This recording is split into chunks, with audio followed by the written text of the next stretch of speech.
Nous tendons peut-être vers une solution durable à la crise récurrente d'eau potable à Mbuji-Mayi.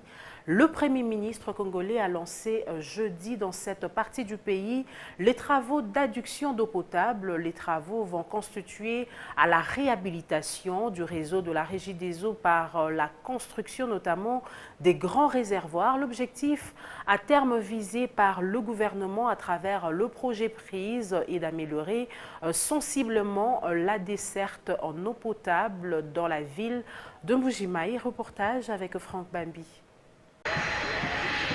Arrivé en début de la soirée en Mbuji-Mayi, le Premier ministre Sylvestre Ilunkamba s'est rendu sans tarder sur les lieux de la manifestation.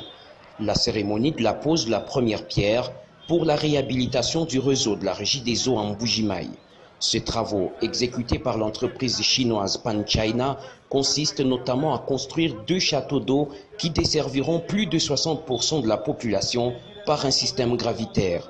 Selon les coordonnateurs nationaux du projet PRISE, le coût global de travaux est de 27 millions de dollars, un financement de la Banque africaine de développement. Le directeur général de la Régie des eaux, le représentant de la Banque africaine de développement et les ministres du développement rural ont tour à tour salué cette réalisation qui matérialise la vision du chef de l'État, celle de placer l'homme au centre de toute action. Saisissant cette occasion, le gouverneur de province Jean Maouéja a plaidé pour la construction d'une centrale hydroélectrique dans le site du Tchala 2. Excellence, Monsieur le Premier ministre, à la carence en eau potable est liée une autre, tout aussi grave et inhibitrice du développement, à savoir la carence en énergie électrique. Nous serions donc prêts à votre autorité de bien vouloir accéder à notre demande.